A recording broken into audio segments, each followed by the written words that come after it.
ಇವತ್ತು ರಾತ್ರಿ ಅಥವಾ ನಾಳೆ ಬೆಳಗ್ಗೆ ದಾವಣಗೆರೆ ಬಾಗಲಕೋಟೆಯ ಬಿಜೆಪಿ ಅಭ್ಯರ್ಥಿಗಳ ಹೆಸರು ಗೊತ್ತಾಗುತ್ತೆ. ಕಾಂಗ್ರೆಸ್ ಅಭ್ಯರ್ಥಿಗಳು ಯಾರು? ಕುತೂಹಲ ಇನ್ನೂ ಮುಂದುವರೆದಿದೆ. ಇದೇ ವಿಷಯದ ಬಗ್ಗೆ ಇವತ್ತು ಮಾತಾಡ್ತೀವಿ. ಹಲವು ಜನ ಗಣ್ಯರು ನಮ್ಮ ಜೊತೆಗಿರ್ತಾರೆ. ನನ್ನ ಕೊಲೀಗ್ ಪ್ರಶಾಂತ್ ನಾಥು ಇದ್ದಾರೆ. ಪ್ರಶಾಂತ್, ಕಾರ್ಯಕ್ರಮಕ್ಕೆ ಸ್ವಾಗತ. ಹಿರಿಯ ಪತ್ರಕರ್ತರಾದ ರವೀಂದ್ರ ರೇಷ್ಮೆ ಅವರಿದ್ದಾರೆ. ಕಾರ್ಯಕ್ರಮಕ್ಕೆ ಸ್ವಾಗತ. ತಮಗೂ ಕೂಡ ರವೀಂದ್ರ ರೇಷ್ಮೆ ಅವರೇ. ಬಾಗಲಕೋಟೆ ಕಾನ್ಸ್ಟಿಟ್ಯೂಯೆನ್ಸಿ ಬಗ್ಗೆ ಮಾತನಾಡೋದಕ್ಕೆ ನಮ್ಮ ಜೊತೆ ಈಶ್ವರ್ ಶೆಟ್ಟರ್, ಹಿರಿಯ ಪತ್ರಕರ್ತರು, ನೇರ ಸಂಪರ್ಕದಲ್ಲಿದ್ದಾರೆ. ಈಶ್ವರ್ ಶೆಟ್ಟರ್, ನಮಸ್ಕಾರ. ನಾಗರಾಜ್ ಬಡದಾಳ್, ಮತ್ತೊಬ್ಬ ಹಿರಿಯ ಪತ್ರಕರ್ತರು, ದಾವಣಗೆರೆ ಕ್ಷೇತ್ರದ ಬಗ್ಗೆ ಮಾತನಾಡುವುದಕ್ಕೆ ನಮ್ಮ ಜೊತೆಗೆ ನೇರ ಸಂಪರ್ಕದಲ್ಲಿದ್ದಾರೆ. Will start from Davanagere itself. S Prashanth, ದಾವಣಗೆರೆಯ ಮುಸ್ಲಿಂ ಮುಖಂಡರೊಬ್ಬರು ಹೇಳ್ತಾ ಇದ್ರು, 65ನೇ ವಯಸ್ಸಿನಲ್ಲಿ ಶಾಮನೂರು ಶಿವಶಂಕರಪ್ಪನವರಿಗೆ ಟಿಕೆಟ್ ಕೊಟ್ಟರು, ಅವರು ಶತಾಯುಷಿಗಳಾಗುವ ಹತ್ತತ್ರ ಬರೋ ತನಕನೂ ನಾವು ಕಾಯಬೇಕಾಗಿ ಬಂತು. ಈಗ ಸಮರ್ಥಕ್ಕೆ ಟಿಕೆಟ್ ಕೊಟ್ಟರೆ ಇವರು ಶತಾಯುಷಿಗಳಾಗೋ ತನಕನೂ ನಮ್ಮ ಸಮುದಾಯಕ್ಕೆ ಟಿಕೆಟ್ ಇಲ್ಲ, continuous sitting M L A ಅಂತ ಕೊಟ್ಕೊಂಡು ಹೋಗ್ತಾರೆ ಅಂತ. ಅದೇ ರೀತಿ ಈಗ ಶಿವಶಂಕರಪ್ಪನವರು ಅವರಾದಮೇಲೆ SS ಮಲ್ಲಿಕಾರ್ಜುನ್, ಅದಾದಮೇಲೆ ಪ್ರಭಾ ಮಲ್ಲಿಕಾರ್ಜುನ್ ರಾಜಕಾರಣಕ್ಕೆ ಬಂದರು. ಹೌದು. ಶಾಮನೂರು ಶಿವಶಂಕರಪ್ಪನವರು ಕುಟುಂಬದಿಂದ ಒಬ್ಬರೇ ಸ್ಪರ್ಧಿಸ್ತಾ ಇದ್ರು ಮೊದಲು. ಈಗ 2 ಕ್ಷೇತ್ರಗಳನ್ನು ಉತ್ತರ ದಕ್ಷಿಣ ಸ್ಪರ್ಧಿಸ್ಲಿಕ್ಕೆ ಆರಂಭಿಸಿದರು.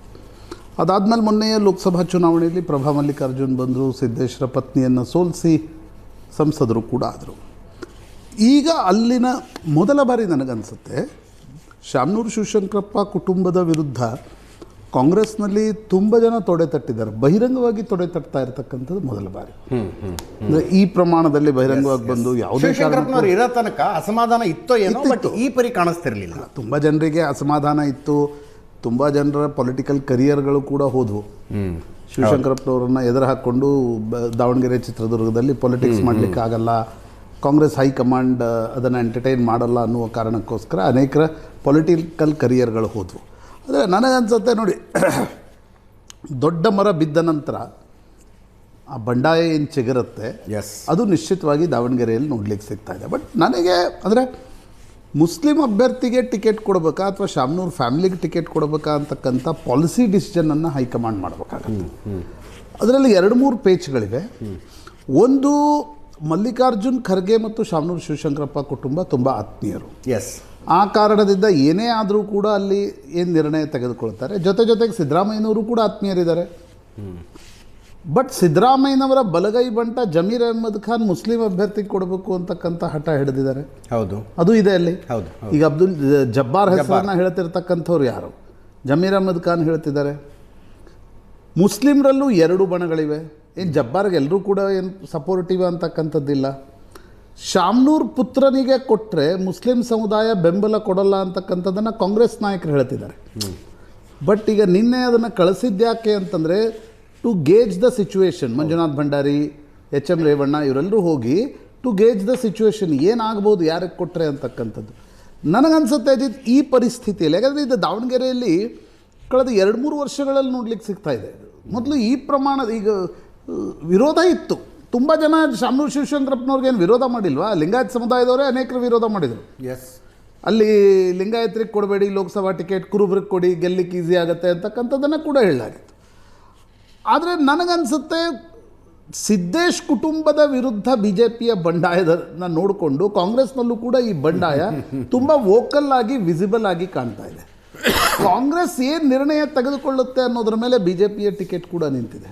ಈ ಸಮರ್ಥಕ್ಕೆ ಟಿಕೆಟ್ ಕೊಟ್ಟರೆ ಏನಾಗುತ್ತೆ? ಕಾಂಗ್ರೆಸ್ ಮುಸ್ಲಿಂ ಓಟ್ ಹೊಡೆದವಾ? ಇದು ಒಂದು ವೇಳೆ ಶಾಮನೂರು ಮಲ್ಲಿಕಾರ್ಜುನ್ ನಾನು ಗೆಲ್ಸ್ಕೊಂಡು ಬರ್ತೀನಿ ಅಂತಕ್ಕಂಥ ಒಂದು ಏನಂತಾರೆ ಪ್ರಾಮಿಸನ್ನು ಹೈಕಮಾಂಡ್ಗೆ ಮಾಡಿ ಅಥವಾ ಕಮಿಟ್ಮೆಂಟನ್ನು ಹೈಕಮಾಂಡ್ ಮಾಡಿ ಆ ರೀತಿಯ ಸಿಚುವೇಶನ್ ಇದ್ದರೆ ನನಗನ್ಸುತ್ತೆ ಸಮರ್ಥಕ್ಕೆ ಟಿಕೆಟ್ ದೊರೆಯುತ್ತೆ. ಬಟ್ ಇದರಲ್ಲಿ ಪೇಚ್ ಏನು ಅಂತ ನಾನು ಅದನ್ನೇ ಆಗಲೇ ಹೇಳಿದೆ. ಒಂದು ವೇಳೆ ಸಮರ್ಥಕ್ಕೆ ಕೊಟ್ಟರೆ ಇನ್ನೊಂದು ಬಣ ಕೆಲಸ ಮಾಡಲ್ಲ ಅಂತಕ್ಕಂಥದ್ದು ಸ್ಪಷ್ಟ. ಅದು ನೋಟಾಗಿ ಹೋಗುತ್ತೆ, ಏನಾಗುತ್ತೆ ಅದು ಮುಂದಿನ ವಿಷಯ. ಸಮರ್ಥಕ್ಕೆ ಕೊಡಲಿಲ್ಲ ಅಂತಂದ್ರು ಬರೀ ಮುಸ್ಲಿಂ ಓಟ್ಗಳ ಟ್ರ್ಯಾಕ್ ರೆಕಾರ್ಡ್ ನೋಡಿದ್ರೆ ಮುಸ್ಲಿಮ್ರೇನು ಕಾಂಗ್ರೆಸ್ ಬಿಟ್ಟು ಇನ್ಯಾವುದೋ ಪಕ್ಷಕ್ಕೆ ಓಟ್ ಹಾಕ್ತಾರೆ ಅಂತ ಅನ್ಸೋದಿಲ್ಲ ಅಲ್ವಾ? ಸಮರ್ಥಿಗೆ ಕೊಡ್ಲಿ, ಮುಸ್ಲಿಂ ಅಭ್ಯರ್ಥಿಗೆ ಕೊಡ್ಲಿ. ಮುಸ್ಲಿಂ ಅಭ್ಯರ್ಥಿಗೆ ಕೊಟ್ಟರೆ ಏನೋ ಸ್ವಲ್ಪ ಓಡಾಡಿ ಕೆಲಸ ಮಾಡ್ಬೋದು, ಇಲ್ಲದೆ ಇದ್ರೆ ಸುಮ್ಮನೆ ಬಂದು ಓಟ್ ಹಾಕ್ಬೋದು. ಬಟ್ ಪ್ಯಾಸಿಫೈ ಮಾಡಬೇಕಾಗತ್ತೆ. ಈಗ ಮುಸ್ಲಿಂ ಅಭ್ಯರ್ಥಿಗಳು, ನಾವು ಕರ್ನಾಟಕದಲ್ಲಿ ಚುನಾವಣೆ ಬರುತ್ತೆ, ಮುಸ್ಲಿಂ ಸಂಘಟನೆಗಳು ಮತ್ತು ಕ್ರಿಶ್ಚಿಯನ್ ಸಂಘಟನೆಗಳು ಹೋಗಿ ಕಾಂಗ್ರೆಸ್ ಬಳಿ ಕೇಳ್ತವೆ, ನಮಗಿಷ್ಟು ಟಿಕೆಟ್ ಕೊಡಬೇಕು. ಈಗ ಕ್ರಿಶ್ಚಿಯನ್ರಿಗೆ ಎಲ್ಲೆಲ್ಲಿ ಕೊಡ್ಲಿಕ್ಕೆ ಸಾಧ್ಯ ಇದೆ? ಹೌದು, ಮಂಗಳೂರು, ಬೆಂಗಳೂರು ಈ ಭಾಗದಲ್ಲಿ ನಮ್ಗೆ ಕೊಡಬೇಕು ಅಂತಕ್ಕಂಥದ್ದು ಕೇಳ್ತಾರೆ. ಮುಸ್ಲಿಮರು ಕೂಡ ಆ ಸಂದರ್ಭದಲ್ಲಿ ಎಲ್ಲ ಮುಸ್ಲಿಂ ನಾಯಕರು ಒಂದು ಸಲ ಒಂದು ಸಭೆ ಮಾಡ್ತಾರೆ, ಅದು ಅಲ್ವಾ? ಆ ಸಭೆ ಮಾಡಿ ಏನು ಕೇಳ್ತಾರೆ ಕಾಂಗ್ರೆಸ್ಗೆ? ನಮ್ಮ ಕಳೆದ ಬಾರಿ 10 ಕೊಟ್ಟಿದ್ರಿ, ಈ ಬಾರಿ 12 ಕೊಡಿ. ಬಟ್ ನೀವು ನರೇಂದ್ರ ಮೋದಿ ಗುಜರಾತ್ನಲ್ಲಿ ಮುಖ್ಯಮಂತ್ರಿ ಆದ ಮೇಲೆ, ನರೇಂದ್ರ ಮೋದಿ ಪ್ರಧಾನಮಂತ್ರಿ ಆದಮೇಲೆ ಎಲ್ಲ ರಾಜ್ಯಗಳಲ್ಲಿ ಮುಸ್ಲಿಂ ಅಭ್ಯರ್ಥಿಗಳ ಗೆಲ್ಲುವ ಶೇಕಡಾವಾರು ಪ್ರಮಾಣ ಕಡಿಮೆ ಆಗಿದೆ ಚುನಾವಣೆಯಿಂದ ಚುನಾವಣೆಗೆ. ಒಂದ್ಸಲ ದಿಗ್ವಿಜಯ್ ಸಿಂಗು ನರೇಂದ್ರ ಮೋದಿ ಅವರಿಗೂ, ನರೇಂದ್ರ ಮೋದಿ ಗುಜರಾತ್ನ ಮುಖ್ಯಮಂತ್ರಿ ಆಗಿದ್ದಾಗ ಅಕ್ಕಪಕ್ಕದಲ್ಲಿ ಮಾತಿಗೆ ಮಾತು ಬೆಳೆಯುತ್ತೆ. ಇಂಡಿಯಾ ಟುಡೇ ಕಾನ್ಕ್ಲೇವ್ನಲ್ಲಿ ಆಪ್ಕೆ ಅರಿಥಮೆಟಿಕ್ ಮೇ ನೈ ಬೈಟ್ ರहा है वो ಅಂತ ನರೇಂದ್ರ ಮೋದಿ ಅವರು ಹೇಳಿದ್ರು. ಅದನ್ನು ಮುಸ್ಲಿಂ ಅಭ್ಯರ್ಥಿಗಳಿಗೆ ಪೊಲರೈಸೇಷನ್ ಶುರು ಆದಮೇಲೆ, ಈಗ ಹಿಂದೆ ಮೈಸೂರಿನಲ್ಲಿ ಅಜಿತ್ ಸೇಠ್ ಎಲ್ಲ ಗೆಲ್ತಾ ಇದ್ರು, ಹಿಂಡಸ್ಗೇರಿ ಗೆಲ್ತಾ ಇದ್ರು, ಹುಬ್ಳಿಯಲ್ಲಿ, ಕಲಬುರಗಿಯಲ್ಲಿ ಮುಸ್ಲಿಂ ಅಭ್ಯರ್ಥಿನೇ ಗೆಲ್ತಾ ಇದ್ರು. ಈಗಲೂ ಅಲ್ಲಿಗೆ ಕಲಬುರಗಿಯಲ್ಲಿ ಮುಸ್ಲಿಂ ಅಭ್ಯರ್ಥಿ ಗೆದ್ದೇ ಗೆಲ್ತಾರೆ, ಬೆಂಗಳೂರಿನ ಕೆಲವು ಕ್ಷೇತ್ರಗಳಲ್ಲಿ ಗೆಲ್ತಾರೆ. ಅಂದರೆ ಅರ್ಬನ್ ಸೆಂಟರ್ಸ್ನಲ್ಲಿ ಮುಸ್ಲಿಂ ಅಭ್ಯರ್ಥಿಗೆ ಟಿಕೆಟ್ ಈಗ ದಾವಣಗೆರೆ, ನಿಮಗೆ ರಾಯಚೂರು ನಗರ, ಕಲಬುರಗಿ, ಬೀದರ್ ಅಲ್ವಾ, ಈ ನಗರಗಳಲ್ಲಿ, ಹುಬ್ಳಿ, ವಿಜಾಪುರ, ಈ ನಗರಗಳಲ್ಲಿ ಮುಸ್ಲಿಂ ಅಭ್ಯರ್ಥಿಗೆ ಟಿಕೆಟ್ ಕೊಡಬೇಕು ಅಂತಕ್ಕಂಥದ್ದು ಒಂದಿತ್ತು. ನಿಧಾನವಾಗಿ ಪೊಲರೈಸೇಷನ್ ಪೊಲಿಟಿಕ್ಸ್ ಸ್ಟಾರ್ಟ್ ಆದಮೇಲೆ ಆ ಒಂದು ಮುಸ್ಲಿಂ ಅಭ್ಯರ್ಥಿ ಕೊಟ್ಟರೂ ನಮ್ಗೆ ಗೆಲ್ಲಿಸ್ಕೊಳ್ಳೋಕ್ಕಾಗಲ್ಲ, ಆ ಕಾರಣದಿಂದ ನಾವು ವಿಧಾನ ಪರಿಷತ್ನಲ್ಲಿ, ರಾಜ್ಯಸಭೆಯಲ್ಲಿ ಅಕಾಮಿಡೇಟ್ ಮಾಡಬೇಕು ಅಂತಕ್ಕಂಥ ಒಂದು ಪರಿಸ್ಥಿತಿ ಬಂತು. ಈಗ ದಾವಣಗೆರೆಯಲ್ಲಿ ಒಂದು ಹೊಸ ಪರಿಸ್ಥಿತಿ ಉದ್ಭವ ಆಗಿದೆ. ಈ ಜನರಲ್ ಇಲೆಕ್ಷನ್ಸ್ ಇದ್ದರೆ ನಾವೇನು ಇಷ್ಟು ಚರ್ಚೆ ಮಾಡ್ತಿರಲಿಲ್ಲ. ಇದು ಬೈ ಇಲೆಕ್ಷನ್ಸ್ ಆದ್ರಿಂದ ಮೀಡಿಯಾ ಫೋಕಸ್ಡ್ ಇದೆ. ಕರೆಕ್ಟ್. ಸೊ ಮುಸ್ಲಿಂ ಅಭ್ಯರ್ಥಿಗಳು ಅಥವಾ ಮುಸ್ಲಿಂ ನಾಯಕರು ನಮಗೆ ಟಿಕೆಟ್ ಕೊಡಿ, ಇದು ನಮ್ಮ ಕ್ಷೇತ್ರ ಅಂತ ಕೇಳ್ತಿರುವಾಗ, ತಥಾಕಥಿತ ಸೆಕ್ಯುಲರ್ ಪಕ್ಷ ಮುಸ್ಲಿಂ ಅಭ್ಯರ್ಥಿ ಕೊಡದೆ, ಇಲ್ಲ ನಾವು ಶಾಮನೂರ್ ಶಿವಶಂಕರ್ ನಾವು ಮಗನಿಗೂ ಮಂತ್ರಿ ಮಾಡಿದ್ದೀವಿ, ಸೊಸೆಗೂ ಲೋಕಸಭಾ ಸದಸ್ಯ ಮಾಡಿದ್ದೀವಿ, ಈಗ ಮೊಮ್ಮಗನಿಗೂ ಟಿಕೆಟ್ ಕೊಡ್ತೀವಿ ಅಂತ ಹೊರಟ್ರೆ ಆಗ ಮುಸ್ಲಿಂ ಸಮುದಾಯ ಏನನ್ನತ್ತೆ ಮತ್ತು ಇಡೀ ಅದು ಕರ್ನಾಟಕದಲ್ಲಿ ಹೆಂಗೆ ರಿವರ್ಬ್ರೇಟ್ ಆಗುತ್ತೆ, ಈ ಚಿಂತೆ ನಿಶ್ಚಿತವಾಗಿ ಕಾಂಗ್ರೆಸ್ಗೆ ಗೊತ್ತಿಲ್ಲ ಎಷ್ಟು ಮಟ್ಟಿಗೆ ಇಂಪ್ಯಾಕ್ಟ್ ಆಗುತ್ತೋ ಗೊತ್ತಿಲ್ಲ. ಕೇರಳದಲ್ಲೂ ವಿಧಾನಸಭಾ ಚುನಾವಣೆಗಳು ಘೋಷಣೆ ಆಗಿದ್ದಾವೆ, ಮುಸ್ಲಿಂ ಮೆಜಾರಿಟಿ ಸ್ಟೇಟ್, ಅದು ಟಾಕಿಂಗ್ ಪಾಯಿಂಟ್. ಟಾಕಿಂಗ್ ಪಾಯಿಂಟ್ ಆಗುತ್ತೆ. ಹಾಗಾಗಿ ಹೌದು, ಕೊಟ್ರೆ ಸಮರ್ಥಕ್ ಕೊಟ್ಟರು ಹೆಂಗ್ ಪ್ಯಾಸಿಫೈ ಮಾಡಬೇಕು, ಸಮರ್ಥಕ್ ಕೊಡದೆ ಹೋದ್ರೂ ಒಂದು ಹೊಸ ಪರಿಸ್ಥಿತಿ ಉದ್ಭವ ಆಗುತ್ತೆ. ಆಗ ಬಿಜೆಪಿ ಯಾರು ಕೊಡುತ್ತೆ? ಬಿಜೆಪಿ ಕಾಯ್ತಾ ಇದೆ. ಆಕ್ಚುಲಿ ನಿನ್ನೆ ಬಿಜೆಪಿಯ ಸಂಸದೀಯ ಮಂಡಳಿ ಸಭೆ ನಡೆದಿದೆ. ಆಲ್ರೆಡಿ ಅಲ್ಲಿ 3 ಹೆಸರುಗಳನ್ನು ಇವರು ಕಳಿಸಿದ್ರು. ಓಕೆ, ಒಂದು ಲಿಂಗಾಯತ, ಒಂದು ನಾನ್ ಲಿಂಗಾಯತ. SC ಅಭ್ಯರ್ಥಿಗೂ ತಂದು ನಿಲ್ಲಿಸೋ, SC ST ಯಾವುದೋ ಒಂದು ಅಭ್ಯರ್ಥಿ ಇದೆ, ಈಗ ಅದನ್ನು ತಂದು ನಿಲ್ಲಿಸುವ ಸಾಧ್ಯತೆಗಳನ್ನು ಅಲ್ಲಗಳೆಯುವಂತಿಲ್ಲ. But BJP is waiting for Davanagere. Congress ಯಾರು ಕೊಡುತ್ತೆ? ಕರೆಕ್ಟ್. ಶಾಮನೂರ್ ಕುಟುಂಬಕ್ಕೆ ಕೊಡುತ್ತಾ, ಮುಸ್ಲಿಮ್ಗೆ ಕೊಡುತ್ತಾ? ಮುಸ್ಲಿಮ್ಗೆ ಕೊಟ್ಟರೆ ಬಿಜೆಪಿಗೆ ಅನಿಸ್ತಾ ಇದೆ ನಮಗೊಂದು ವಿನಯ್ ಕುಮಾರ್ ಬಿಜೆಪಿ ಟಿಕೆಟ್ಗೋಸ್ಕರ ಸಿಕ್ಕಾಪಟ್ಟೆ ಪ್ರಯತ್ನ ಮಾಡ್ತಾ ಇದ್ದಾರೆ. ಒಂದು ವೇಳೆ ನಾನ್ ಲಿಂಗಾಯತ್ ಕೊಟ್ಟರೆ ವಿನಯ್ ಕುಮಾರ್ ಹೆಸರು ಬರ್ಬೋದು. ಲಿಂಗಾಯತ್ ಕೊಟ್ಟರೆ ಅಜಯ್ ಕುಮಾರ್ ಕಳೆದ ಬಾರಿ ಏನು ಪಂಚಮಸಾಲಿ ಸೋತಿದ್ರಲ್ಲ, ಅವ್ರದ್ದೇ ಹೆಸರು ಮತ್ತೊಮ್ಮೆ ಕಳಿಸ್ಲಾಗ್ತಾ ಇದೆ. ಅಲ್ಲೂ ಬಿಜೆಪಿಯಲ್ಲೂ 2 ಬಣಗಳಿವೆ. 2 ಬಣಗಳಿಗೆ ಸೇರಿದ ಒಬ್ಬನಿಗೆ ಟಿಕೆಟ್ ಕೊಡಬೇಕಾ ಅಂತ ಬಿಜೆಪಿನೂ ನೋಡ್ತಾ ಇದೆ. ಸಮರ್ಥಕ್ಕೆ ಟಿಕೆಟ್ ಕೊಟ್ಟರೆ ಏನಾಗುತ್ತೆ ದಾವಣಗೆರೆ? ಪ್ರಶಾಂತ್ ನಾಥ್ ಹತ್ರ ಮಾತಾಡಿದ್ವಿ. ನಾಗರಾಜ್ ಬಡದಾಳ್ ಹಿರಿಯ ಪತ್ರಕರ್ತರು ದಾವಣಗೆರೆಯಿಂದ ಲೈವ್ನಲ್ಲಿದ್ದಾರೆ. ನಾಗರಾಜ್ ಅವರೇ, ಮುಸ್ಲಿಂ ಅಭ್ಯರ್ಥಿಗೆ ಟಿಕೆಟ್ ಕೊಟ್ಟರೆ ಏನಾಗುತ್ತೆ ಸರ್? ಮುಸ್ಲಿಂ ಅಭ್ಯರ್ಥಿಗೆ ಮತಗಳು ಕೊಟ್ಟರೆ, ಅವರು ಇಲ್ಲಿವರೆಗೂ ಟಿಕೆಟ್ ಕೇಳಿದ್ದಿಲ್ಲ. ಶಾಮನೂರ್ ಶಿವಶಂಕರಪ್ಪ ಇದ್ರು ಅನ್ನೋ ಕಾರಣಕ್ಕೆ ನಾವು ಅವ್ರು ಇರೋವರೆಗೂ ಟಿಕೆಟ್ ಕೇಳಲ್ಲ ಅಂತೇಳಿ ಓಪನ್ ಆಗಿ ಹೇಳಿದ್ರು ಅವರು. ಅದರಂತೆ ಅವರು ನಡ್ಕೊಂಡು ಬಂದಿದ್ರು. ಈಗ ಅವರು ನಮಗೊಂದು ಅವಕಾಶ ಬಂದಿದೆ, ಮಾಡಿಕೊಡ್ರಿ ಅಂತಿದ್ದಾರೆ. ಇನ್ನೊಂದು ಮುಸ್ಲಿಂ ಸಮುದಾಯದೊಳಗೆ ಇನ್ನೊಂದೇನಿದೆ, ಕಾಂಗ್ರೆಸ್ನಲ್ಲಿ ಯಾರಾದರೂ ನಿಧನರಾದರೆ, ಸಚಿವರು ಶಾಸಕರು ನಿಧನರಾದರೆ ಅನುಕಂಪದ್ದು ಅವ್ರ ಟಿಕೆಟ್ ಅವ್ರ ಕುಟುಂಬಕ್ಕೆ ಕೊಡೋವಂಥ ಒಂದಿದೆ. ಅದು ಕೊಟ್ಟರೆ, ಅವಕಾಶ ಕೊಡ್ರಿ, ಅವರು ಸಮರ್ಥವ್ರು ಗೆಲ್ತಾರೆ. ಯಾವುದೇ ಕಾರಣಕ್ಕೂ ಇದು ಕಾಂಗ್ರೆಸ್ಸಿನ ಭದ್ರಕೋಟೆ ಬಿಟ್ಕೊಡ್ಬಾರ್ದು ಅಂತ ಅವ್ರದ್ದು ಒಂದು ವಾದ ಇದೆ. ಇನ್ನೊಂದು ಬಣದ್ದು ಕಾಂಗ್ರೆಸ್ನಲ್ಲೂ ಈಗ ಗುಂಪುಗಳಾಗಿದ್ದಾವೆ. ಈಗ ಹೆಂಗಾಗ್ಬಿಟ್ಟಿದೆ ಅಂದರೆ ಸೆರೆಗಳ ಕೆಂಡ ಕಟ್ಕೊಂಡಂಗೆ ಆಗ್ಬಿಟ್ಟಿದೆ. ಕಾಂಗ್ರೆಸ್ ಹೈಕಮಾಂಡ್ಗೂ ಅದೇ ಪರಿಸ್ಥಿತಿ. ಈಗ ಸ್ವತಃ ಮಲ್ಲಿಕಾರ್ಜುನ್ ಅವರು ನಿನ್ನೆ ಒಂದು ಅವರೇನು KPCC ಸಮಿತಿ ಬಂದಾಗ ಅವ್ರ ಎದುರುಗಡೆಗೆ ಹೇಳಿದರು, ಹಿಂದೆ ಹೆಲಿಕಾಪ್ಟರು ಒಳಗೆ ನೀವು ಕಳಿಸಿ ಗೊಂದಲ ಆಗಿತ್ತು, ಆ ಥರ ಯಾವುದೇ ಕಾರಣಕ್ಕೂ ಈ ಸಲ ಆಗಬಾರ್ದು, ನೀವು ಅಭ್ಯರ್ಥಿ ಘೋಷಣೆ ಮಾಡಂಗಿದ್ರೆ ಇಲ್ಲೇ ಘೋಷಣೆ ಮಾಡೋಗ್ರಿ ಅಂತೇಳಿ ಅವರು ಓಪನ್ ಆಗಿ ಹೇಳಿದ್ರು. ಸಮರ್ಥಗೆ ಟಿಕೆಟ್ ಕೊಟ್ಟರೆ ಮುಸ್ಲಿಂ ಓಟ್ ಬೀಳ್ತಾವೋ ಇಲ್ವೋ ಅನ್ನೋ ಪ್ರಶ್ನೆ ಬರೋದಿಲ್ಲ. ಬಾಬಾ ಅಂದ್ರೆ ಒಂದು 4-5% ಏನೋ ಆಚೆ ಈಚೆ ಆದರೂ ಆಗಬಹುದಿಲ್ಲ ಅಂತ ಹೇಳೋದಿಲ್ಲ ನಾನು. ಅದು ಕಾಕ್ತಾಳೀಯವಂತೆ ಮಂಜುನಾಥ್ ಭಂಡಾರಿನೇ ಬಂದಿದ್ರಲ್ಲ ಹೆಲಿಕಾಪ್ಟರ್ನಲ್ಲಿ. ಅವಾಗ ಮಂಜುನಾಥ್ ಭಂಡಾರಿನೇ ಬಂದಿದ್ರು. ಹೌದು ಸರ್, ಹೌದು. ಅದೇ ಗೊಂದಲ ಇದ್ದಿದ್ದನ್ನು ಹೌದು ಸರ್, ಅದನ್ನೇ ಪ್ರಸ್ತಾಪ ಮಾಡಿದರು ಮಿನಿಸ್ಟ್ರು ಮಲ್ಲಿಕಾರ್ಜುನ್ ಅವರು. ನೀವು ಲಾಸ್ಟ್ ಟೈಮ್ ಬಂದಾಗ ಏನು ಗೊಂದಲ ಆಯಿತು, ಅದು ಸುಮ್ಮನೆ ಆಡ್ಕಣವ್ರ ಬಾಯಿಗೆ ಅಪಪ್ರಚಾರ ಮಾಡೋಕ್ಕೆ ದಾರಿ ಮಾಡಿಕೊಟ್ಟಂಗಾಯಿತು. ಆ ಥರ ಗೊಂದಲಗಳು ಆಗೋದು ಬೇಡ. ಏನಿದ್ರು ನೀವು ಅಭ್ಯರ್ಥಿ ಘೋಷಣೆ ಮಾಡ್ತೀರಾ, ಇಲ್ಲೇ ಘೋಷಣೆ ಮಾಡಿ ಹೋಗ್ಬಿಡ್ರಿ, ಯಾವುದೇ ಗೊಂದಲ ಇರೋದು ಬೇಡ ಅಂತೇಳಿ ಭಾಳ ಕ್ಲಿಯರಾಗಿ ಹೇಳಿದ್ರು ಸ್ಟೇಜ್. ಆಯ್ತು, ಮುಸ್ಲಿಂ ಕ್ಯಾಂಡಿಡೇಟ್ ಕೊಟ್ರೆ ಶಾಮನೂರು ಕುಟುಂಬ ಸಹಕಾರ ಕೊಡೋದಿಲ್ಲ.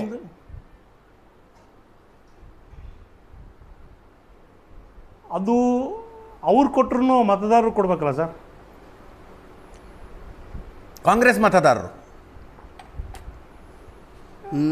ಧ್ರುವೀಕರಣ ಆಗ್ಬೋದು. ಈಗ ಅಲ್ಲೇ ಎರಡು ಬಳಗಳಾಗಿದ್ದಾವೆ. ಇವ್ರಿಗೆ ಕೊಡಬೇಕು, ಸಮರ್ಥ ಅವ್ರಿಗೆ ಕೊಡಬೇಕು, ಶಾಮನೂರ್ ಅವ್ರ ಮೊಮ್ಮಗನಿಗೆ ಕೊಡಬೇಕು ಅಂತೇಳಿ ಒಂದು ಬಣದವರು ಪಟ್ಟಿಟ್ಕೊಂಡು ಕೂತ್ಕೊಂಡಿದ್ದಾರೆ. ಅವರು ಏನು ಶಾಮನೂರ್ ಶಂಕರಪ್ಪ ನಿಧನಾದ ಏನು ಕೈಲಾಸ ಸಮಾರಾಧನೆ ಮಾಡಿರಲಿಲ್ಲ, ಅವಾಗಿಂದನೂ ಅವ್ರದ್ದು ಒಂದು ಬಣದ್ದು ಬೇಡಿಕೆ ಇಟ್ಕೊಳ್ತಾನೆ ಬಂದಿದೆ. ಉಪಚುನಾವಣೆ ಬಂತಂದರೆ ಸಮರ್ಥ ಕೊಡಬೇಕು, ಇಲ್ಲ ಶಾಮನೂರ್ ಕುಟುಂಬದವ್ರಿಗೆ ಕೊಡ್ಬೇಕಂತ. ಈಗ ಸಮರ್ಥ ಹೆಸರು ಮುಂಚೂಣಿಯಲ್ಲಿ ಬರ್ತಿದೆ ಸರ್. ಈಗ ಶಾಮನೂರು ಶಿವಶಂಕರಪ್ಪನವ್ರು ಬದುಕಿದ್ದಾಗ ಏನೋ ಹೇಳಿದ್ರಂತೆ, ಸಹಿತ ಭಾಳ ಸರಳ, ನನ್ನ ನಂತರ ಇಲ್ಲೊಬ್ಬ ಮುಸ್ಲಿಂ ಅಭ್ಯರ್ಥಿ ಬರ್ತಾರೆ ಅಂತಲೂ ಹೇಳಿದ್ರಂತೆ, ನಮಗೆ ಮಾತು ಕೊಟ್ಟಿದ್ರು ಅಂತ ಕೆಲವರು ಮಾತಾಡೋದು ಕೇಳಿಸ್ಕೊಂಡೆ ನಾನು. ಹಾಂ ಸರ್, ಇವರು ವಸತಿ ಸಚಿವರು ಜಮೀರ್ ಅಹಮದ್ ಅವ್ರು ಹೇಳಿದಾಗ ಅದು ಒಂದು ಸ್ವಲ್ಪ ಸುದ್ದಿ ಆಗಿತ್ತು ಸರ್. ಅವಾಗ ಮಲ್ಲಿಕಾರ್ಜುನ್ ಅವ್ರು ಹೇಳಿದರು, ಆ ಥರ ಏನಾದರೂ ಆಡಿಯೋ ಐತಾ ವಿಡಿಯೋ ಐತಾ ತೋರಿಸ್ರಪ್ಪ ಅಂತ ಸಹಿತ ಅದನ್ನು ಸಹಿತ ಮಾಧ್ಯಮಗಳ ಮುಂದೆ ಕೇಳಿದರು. ಅದನ್ನು ಅವ್ರು ನಮ್ಮ ಎದುರುಗಡೆ ಹೇಳಿದ್ರು ಅಂತ ಹೇಳ್ತಾರೆ. ಎಲ್ಲಿ ಆಡಿಯೋ ವಿಡಿಯೋ ಇದ್ರೆ ಕೊಡ್ರಿ ಅಂತ ಹೇಳಿದರು ಸರ್ ಅವರು. ಈಗ ಅಜ್ಜ ಇರೋ ತನಕ ಸಮರ್ಥ ಆಕ್ಟಿವ್ ಇದ್ರ ಕ್ಷೇತ್ರದಲ್ಲಿ ಓಡಾಟ, ಜನರ ಭೇಟಿ, ಜನಸಂಪರ್ಕ ಹಂಗೆಲ್ಲ? ಸಮರ್ಥು ಯಾವಾಗ ಏನು ವಿದೇಶದಿಂದ ಏನು ಓದಿ ದಾವಣಗೆರೆಗೆ ವಾಪಸ್ ಬಂದಾಗಿಂದನೂ ಜನಸಾಮಾನ್ಯರ ಜೊತೆಗೆ ಬೆರೀತಿರೋಂಥ ಹುಡುಗ ಸರ್ ಅದ. ಈಗ ಅವ್ರ ತಂದೆ ಹಿಂದೆ MLA ಎಲೆಕ್ಷನ್ ನಿಂತ್ಕೊಂಡಾಗ, ಅಜ್ಜ ನಿಂತ್ಕೊಂಡಾಗ ಗೆಲ್ಲಿ ಅಂತೇಳಿ ಇಡೀ ಚುನಾವಣೆ ಮುಗಿಯೋವರೆಗೂ ಬರಿಗಾಲಲ್ಲಿ ಪ್ರಚಾರ ಮಾಡಿದ್ದ. ಆ ಥರ ಧಾರ್ಮಿಕ ಕಾಳಜಿ ಇದೆ, ಬಡವರ ಬಗ್ಗೆ ಕನಿಕರ ಇರೋಂಥ ವ್ಯಕ್ತಿ. ಓಕೆ, ಬಟ್ ನಿಮ್ದು ಗಟ್ ಫೀಲಿಂಗ್ ಏನು, ಬೈ ಚಾನ್ಸ್ ಮುಸ್ಲಿಮ್ಗೆ ಕೊಟ್ಟರೆ ಹಾಂ, BJPಗೆ ಒಂದು ಅವಕಾಶ ಓಪನ್ ಆಗುತ್ತಾ? ಹಾಂ ಸರ್. ಅಥವಾ ಹಂಗೇನಾಗಲ್ವಾ? ಕಾಂಗ್ರೆಸ್ನ ವೋಟ್ ಬ್ಯಾಂಕ್ ಇದೆ, ಏನಾಗ್ಬೋದಾಗ ಸರ್? ಇಲ್ಲಿವರೆಗೂ ಈಗ BJP ಅವರು ಕಾಯ್ತಿದ್ದಾರೆ ಸರ್. ಈಗ ಅವರು ಟಿಕೆಟ್ ಯಾರಿಗೆ ಕೊಡ್ತಾರೆ ಅನ್ನೋದ್ರ ಮೇಲೆ ಅವ್ರು ಗೆಲ್ತೀವೋ ಬಿಡ್ತೀವೋ ಅಂತ ನಿರ್ಧಾರ ಮಾಡ್ತಾರೆ ಈಗ ಅವರು. ಓಕೆ, ಒಂದೇ ನಿಮಿಷ ರೀ ರವೀಂದ್ರ ರೇಷ್ಮೆ ಅವರೇ. ದಾವಣಗೆರೆ ಹಿಂಗೊಂದು ಏನು ತಿಕ್ಕಾಟಕ್ಕೆ ಬರುತ್ತೆ ಅನ್ನೋದು BJP ಇದನ್ನು ಕಾಂಗ್ರೆಸ್ ನಾಯಕರುಗಳಿಗೆ ಮೊದಲೇ ಗೊತ್ತಿತ್ತು. ದಾವಣಗೆರೆಯಲ್ಲಿ ಸಾಂಪ್ರದಾಯಿಕವಾಗಿ ಯಾವಾಗಲೂ ಚಿತ್ರದುರ್ಗ ಮಠ ವರ್ಸಸ್ ಸಿರಿಗೆರೆ ಮಠ, ಗಾಂಜಿ ವೀರಪ್ಪ ಮತ್ತು ಸಿದ್ವೀರಪ್ಪ ಅಂತ 72ರವರೆಗೂ ಆ ಥರದ್ದೊಂದು ಸ್ಪರ್ಧೆ ಇರ್ತಾ ಇತ್ತು. ಯಾವ ಫಲಿತಾಂಶ ಬಂದರೆ ಸ್ವಾಮಿಗಳು ಒಂದಿಲ್ಲೊಂದು ಮಠದ ನಡುವಿನ ಸಂಘರ್ಷ, ಅದು ಆಂತರಿಕ ಸಂಘರ್ಷ ಅನ್ನೋ ಥರ ಇತ್ತು. ಮುಂದೆ ಚೆನ್ನೈ ಒಡೆಯರ್ ಅಂತ ಲೋಕಸಭೆಗೆ ಸತತವಾಗಿ ಆರಿಸ್ಬಂದರು. ಆವಾಗ ಕುರುಬರು ತಮ್ಮ ಅಸ್ತಿತ್ವವನ್ನು ಕಂಡುಕೊಂಡು ದಾವಣಗೆರೆ ಕ್ಷೇತ್ರದಲ್ಲಿ ಈ 2018ರಲ್ಲಿ ಒಂದು ಮಾಯಾಬಜಾರ್ ಥರ ಮಾಡಿಬಿಟ್ರು. ಪಾಪ ಮುಸ್ಲಿಂ ಅಭ್ಯರ್ಥಿ ಅನೌನ್ಸ್ ಆಯಿತು, B ಫಾರ್ಮ್ ತೊಗೊಂಡು ಹೋದರು. B ಫಾರ್ಮ್ ಹ್ಯಾಂಡ್ ಓವರ್ ಆದಮೇಲೆ ಇಲ್ಲೆಲ್ಲ ತಪ್ಪಿದೆ ಅಂತ ಕಿತ್ಕೊಂಡ್ಬಿಟ್ಟು ಮತ್ತೆ ಇನ್ನೊಂದು B ಫಾರ್ಮ್ ಬಂತು. ಆಗಲಿಂದ ಭಾಳಷ್ಟು ಒಂಥರ ಕಾಂಗ್ರೆಸ್ ಬಗ್ಗೆ ಭ್ರಮನಿರಸಗೊಂಡಿದ್ರಲ್ಲಿ ಮುಸಲ್ಮಾನರು. ಅದ್ರ ಪರಿಣಾಮ ಈಗ ಆಗ್ತಾರೆ. ಬಟ್ ನೀವು ಹೇಳಿದ್ರೆ 65ನೇ ವಯಸ್ಸಿಗೆ ಅವ್ರು ಟಿಕೆಟ್ ಕೊಟ್ಟರು, ಶತಾಯುಷಿ ಆಗೋವರೆಗೂ ಇವರು ಶಾಮನೂರು ಶಿವಶಂಕರಪ್ಪನವ್ರು ಇದ್ರು ಅಂತ. ಶಾಮನೂರು ಏನು ಕೊಟ್ಟು 65 ವಯಸ್ಸು MLA ಆದರು. ಅದಕ್ಕಿಂತ ಮುಂಚೆ 45ನೇ ವಯಸ್ಸಿಂದ 20 ವರ್ಷ ಕಾಂಗ್ರೆಸ್ KPCCಗೆ ಪರ್ಮನೆಂಟ್ ಖಜಾಂಚಿ. ಅವ್ರು ಬರೀ ಕಾಂಗ್ರೆಸ್ನವ್ರು ನೋಡ್ಕೊಳ್ಳೋದಲ್ಲ, ಜಾರ್ಜ್ ಫರ್ನಾಂಡಿಸು, JH ಪಟೇಲು ಅವ್ರು ಎಲ್ರಿಗೂ ಹಿತೈಷಿ ಆಗಿದ್ರು ಆ ಕಾಲದಲ್ಲಿ. ಜಾಫರ್ ಶರೀಫು ಭಾಳ ವಿಚಿತ್ರವಾದ ಅಜಾತ ಶತ್ರು ಥರ ಇರ್ತಿದ್ರು. ಆಮೇಲೆ ದಾವಣಗೆರೆ ನಗರಕ್ಕೆ ಒಂದು ಐಡೆಂಟಿಟಿ ಕೊಟ್ಟರು. ಅದೆಲ್ಲ ಚರಿತ್ರೆ ಲೆಗಿಸಿ ಮುಗೀತು. ಬಟ್ ಈಗ ನೋಡಿ, ಎರಡೂ ಕ್ಷೇತ್ರದಲ್ಲೂ ಕಾಂಗ್ರೆಸ್ ಪಕ್ಷ ಕುಟುಂಬ ರಾಜಕಾರಣದ ಒಳಜಗಳದ ಧರ್ಮ ಸಂಕಟದಲ್ಲಿ ಸಿಕ್ಕಾಕೊಂಡ್ಬಿಟ್ಟಿದೆ. ಮೇಟಿ ಮಕ್ಕಳು, ಶಾಮನೂರು ಮೊಮ್ಮಕ್ಕಳು. ಇದೊಂಥರ ನೋಡಿ, ಕರ್ನಾಟಕದ ರಾಜಕಾರಣ ಇಷ್ಟಕ್ಕೆ ಬಂದು ನಿಂತ್ಕೊಂಡ್ಬಿಟ್ಟು. ಲೋಕಸಭಾ ಚುನಾವಣೆಯಲ್ಲಿ ಆಗಲಿ ನೋಡಿದ್ವಿ ಒಂದು ಸಾರಿ, ಕಾಂಗ್ರೆಸ್ಲಿ 13 ಕ್ಯಾಂಡಿಡೇಟ್ಸು ಅವರೆಲ್ಲ ಮಾತಾಡೋರೇ ದಡ್ರು ಅನ್ಸೋದಕ್ಕೆ ಶುರುವಾಗಿದೆ ಸರ್. ಎರಡು ಕಡೆ ತೀರಾ ಪಕ್ಷದ ಬಗ್ಗೆ ಮಾತಾಡ್ತೀವಿ, ಅಟ್ಲೀಸ್ಟ್ ಅತಿರೇಕಕ್ಕೆ ಹೋಗ್ಬಿಟ್ಟಿದೆ ಅದು. ಈ ಎರಡು ಕ್ಷೇತ್ರ ವಿಶೇಷವಾಗಿ ಎಲ್ಲ ಪಕ್ಷ ಈ ಎರಡು ಕ್ಷೇತ್ರಗಳಲ್ಲಿ ಈಗ ಒಂದು ಅರಣ್ಯ ರೋದನ ಅಷ್ಟೇ, ಕುಟುಂಬ ರಾಜಕಾರಣ. ಬಟ್ ಮುಸಲ್ಮಾನರು ಅವ್ರಿಗೆ ಬಹಳ ಬಹಿರಂಗವಾಗಿ ಈ ಥರ ಪ್ರತಿಭಟಿಸೋ ಸ್ಟೇಜಿಗೆ ಬಂದ್ರಿಗ. They are giving a voice to their frustration. ಅಷ್ಟು ರಾಷ್ಟ್ರಾದ್ಯಂತ 70% ತಮಗೆ ವೋಟ್ ಬ್ಯಾಂಕ್ ಅಂತ ಗೊತ್ತಿದ್ರು ಕೂಡ ಯಾವುದಾದ್ರು ಒಂದು ಪ್ರದೇಶ ಕಾಂಗ್ರೆಸ್ ಅಧ್ಯಕ್ಷ ಮುಸ್ಲಿಂ ಇದ್ದಾನೆ ಇಡೀ ದೇಶದಲ್ಲಿ? ಗುಲಾಂ ನಬಿ ಆಜಾದ್ ಬಿಟ್ಟು ಹೋದ್ಮೇಲೆ ಒಬ್ಬ ರಾಷ್ಟ್ರ ಮಟ್ಟದ ಮುಸ್ಲಿಂ ನಾಯಕ ಇಲ್ವೇ ಇಲ್ಲ. ಕಾಂಗ್ರೆಸ್ಗಾಗಲಿ ಇಂಡಿಯಾ ಮೈತ್ರಿಕೂಟಕ್ಕಾಗಲಿ ನಮ್ಮ ಜಮೀರ್ ಅಹಮದ್ ಸಾಹೇಬ್ರೆ ಈ ನ್ಯಾಷನಲ್ ಲೀಡರ್ ಕಾಂಗ್ರೆಸ್ಗೆ. ನಮ್ಮನ್ನು ಬಿಟ್ಟು ಯಾರು ಇನ್ಯಾರು ಓಟ್ ಹಾಕ್ತಾರೆ ಬಂದಿರ್ಬೇಕದು. ನಮ್ಮನ್ನು ಬಿಟ್ಟು ಇನ್ಯಾರು ಓಟ್ ಹಾಕ್ತಾರೆ. ಆಮೇಲೆ ಇನ್ನೊಂದು, ಅವರು ಮುಸ್ಲಿಮ್ಗೆ ಕೊಟ್ಟರು ಕೂಡ ಕುರುಬರು ಸಾಲಿಡ್ ಆಗಿ ಸಿದ್ದರಾಮಯ್ಯವರವರೆಗೂ ಕುರುಬರು ಮುಸ್ಲಿಮರು ಒಂದಾಗ್ಬಿಡ್ತಾರೆ. ದಲಿತರು ಕೂಡ ದೊಡ್ಡ ಸಮುದಾಯ. ಬಟ್ ಒಳ ಮೀಸಲಾತಿ ಪ್ರಭಾವ ಏನಾಗ್ತಾ ಇದೆ, ಇದ್ರ ನಡುವೆ ಇದೊಂದು ಸಂಕಟ ಸೇರ್ಕೊಂಡ್ಬಿಟ್ಟಿದೆ ಎರಡೂ ಪಕ್ಷಗಳು ಕೂಡ. ಒಳ ಮೀಸಲಾತಿಯಿಂದಾಗಿ ಬಿಜೆಪಿಗೆ ಸೆಟ್ ಬ್ಯಾಕ್ ಆಯಿತು ಅಂತ ಕೆಲವರು ಹೇಳ್ತಾರೆ. ಲಾಸ್ಟ್ 2023 ಅದೇ ಥರ ಈಗ ಒಳ ಮೀಸಲಾತಿ ಸಿದ್ದರಾಮಯ್ಯನವ್ರಿಗೂ ಒಂದು ದೊಡ್ಡ ಇಕ್ಕಟ್ಟಿಗೆ ಸಿಕ್ಕಾಕೊಂಡ್ಬಿಟ್ಟಿದೆ. 27ನೇ ತಾರೀಕು ಏನೋ ಒಂದು ಅಖೈರ್ ನಿರ್ಧಾರ ಅನೌನ್ಸ್ ಮಾಡ್ತಾರೆ. ಅದ್ರ ಪರಿಣಾಮ ದಲಿತ ಓಟ್ಗಳು ಯಾವ ರೀತಿ ಹಂಚಿಕೆ ಆಗುತ್ತೆ? ನಾಗರಾಜ್ ಬಡದಾಳ್ ಅವರ ದಲಿತ ಓಟ್ ಪ್ಯಾಟರ್ನ್ ಏನಿದೆ ಅಲ್ಲಿ ನಿಮ್ಮ ಕ್ಷೇತ್ರದಲ್ಲಿ? ಸರ್ ಅಲ್ಲೇನಿಲ್ಲ ಸರ್, ಅವರು ಶಾಮನೂರು ಕುಟುಂಬದ ಪರವಾಗಿ ಇರೋದು ಸರ್ ಅವರೆಲ್ಲ. ಸೊ ಮುಸ್ಲಿಂ ಕ್ಯಾಂಡಿಡೇಟ್ ಆದರೆ ಅದೊಂದು ಅವರು ಈಗಲೂ ಚಿಂತೆ. ಸಹಿತ ಹೌದು ಸರ್, ಅವರು ಯಾವಾಗಲೂ ಈ ದಲಿತ ಸಮುದಾಯದವರು, ಪರಿಶಿಷ್ಟ ಜಾತಿಯವರು, ಪರಿಶಿಷ್ಟ ಪಂಗಡದವರು ಅವ್ರು ಯಾವತ್ತಿದ್ರೂ ಸಹಿತ ಶಾಮನೂರವ್ರ ಪರವಾಗಿ ಇದ್ದಾರೆ. ಓಕೆ. ಈಗ ಯಾಕೆಂದರೆ ಅದು 4 ಸರಿ ಶಾಮನೂರು ಶಂಕರಪ್ಪ 2008ರಿಂದನೂ 4 ಚುನಾವಣೆಯಲ್ಲಿ ಕಾಂಗ್ರೆಸ್ಸಿನ ಅಭೇದ್ಯ ಕೋಟೆ ಮಾಡ್ಕೊಂಡಿದ್ದರು. ಅಲ್ಲಿ ಸೋಲು ಯಾವತ್ತೂ ಕಾಣಲಿಲ್ದವರು. ಈ ವಿನಯ್ ಕುಮಾರ್ ಹೆಸರು ಜೋರಾಗಿ ಓಡ್ತಾ ಇದೆಯಲ್ಲ, ಬಿಜೆಪಿ ಟಿಕೆಟ್ ಕೊಡುತ್ತೆ ಅಂತ, ಏನಾಗುತ್ತೆ ವಿನಯ್ ಕುಮಾರ್ ಕ್ಯಾಂಡಿಡೇಟ್ ಆದರೆ? ಸರ್ ಈಗ ವಿನಯ್ ಕುಮಾರ್ ಹೆಸರು ಪ್ರಸ್ತಾಪ ಆಗ್ತಿರೋದ್ರಿಂದ ಏನು ದಾವಣಗೆರೆ ಜಿಲ್ಲೆಯಲ್ಲಿ ಕಳೆದ ಲೋಕಸಭೆ ಚುನಾವಣೆಯಿಂದ ಏನು ಗುಂಪುಗಳಾಗಿದ್ವಲ್ಲ ಬಿ ಜೆ ಪಿಲಿ, ಈಗ ಅವರು ನಮ್ಮಲ್ಲಿ ಯಾರಿಗಾದ್ರೂ ಕೊಟ್ಟು ಹೊರಗಡೆಯಿಂದ ಬಂದರಿಗೆ ಕೊಡಬೇಡ್ರಿ ಅಂತೇಳಿ ಧ್ವನಿ ಎತ್ತಿದ್ದಾರೆ. ಈಗ ಡೆಲ್ಲಿಗೆ ಹೋಗಿ ಅದನ್ನೇ ಒತ್ತಡ ಇರ್ತಿದ್ದಾರೆ ಈಗ ಅವರು. ಯಾರು ಎರಡೂ ಬಣಗಳು ಬೈಂಡಿಂಗ್ ಫ್ಯಾಕ್ಟರ್ ಆದರು ವಿನಯ್ ಅಂತ. ಹೌದು ಸರ್, ಹೌದು ಹೌದು ಹೌದು ಹೌದು. ಇಂಟ್ರೆಸ್ಟಿಂಗ್ ಇದೆ, ರಾಜಕಾರಣವೇ ಇಂಟ್ರೆಸ್ಟಿಂಗ್. ಈಗ ವಿನಯ್ ಕುಮಾರ್ ಹೆಂಗೆ ಹೆಸರು ಪ್ರಸ್ತಾಪ ಆಗ್ತಿದೆ ಅಂದರೆ ಆ ಗುಂಪುಗಳನ್ನು ಒಂದು ಮಾಡಕ್ಕೆ ಬಂದಂಗೆ ಆಯ್ತು ಈಗ. ಅದೇ ವಿನಯ್ ಕುಮಾರ್ ಗೆಲ್ಲೋ ಸಾಮರ್ಥ್ಯ, ವಿನೆಬಿಲಿಟಿ ಇರುವ ಅಭ್ಯರ್ಥಿ ಎರಡೂ ಕಡೆ ಡಿಮಾಂಡ್ ಇರುತ್ತೆ. ಎಸ್, ಎರಡೂ ಕಡೆ ಅಲ್ಲ, ಬರೀ ಕುರುಬ ಅಂತಲ್ಲ, ಎಸ್, ಹಾಂ ಸರ್, ಜೊತೆಗೆ ಗೆಲ್ಲೋ ಸಾಮರ್ಥ್ಯ ಸಾಕಷ್ಟಿದೆ ಅವ್ರಿಗೆ. Yes, thank you so much Nagaraj Badadal ಅವರೇ. ಈಶ್ವರ್ ಶೆಟ್ಟರೆ ತಮ್ಮನ್ನು ಮಾತಾಡ್ತೀನಿ. ಬಾಗಲಕೋಟೆ ವಿಷಯ ಆರಂಭಿಸ್ತೀವಿ. ಪಂಚರಾಜ್ಯಗಳ ಚುನಾವಣೆಗಳ ಜೊತೆಗೆ ಕರ್ನಾಟಕದಲ್ಲಿ 2 ವಿಧಾನಸಭಾ ಕ್ಷೇತ್ರಗಳಿಗೆ ಉಪಚುನಾವಣೆ. ದಾವಣಗೆರೆ ದಕ್ಷಿಣ ಮತ್ತು ಬಾಗಲಕೋಟೆ ಎರಡನ್ನು ಕಾಂಗ್ರೆಸ್ ಗೆದ್ದುಕೊಂಡಿತ್ತು. 2 ಕ್ಷೇತ್ರಗಳ ಶಾಸಕರ ಮರಣದಿಂದಾಗಿ ಉಪಚುನಾವಣೆಗಳು ಬಂದಿದ್ದಾವೆ. ಈಗ ಟಿಕೆಟ್ ಹಂಚಿಕೆಯ ಗೊಂದಲ.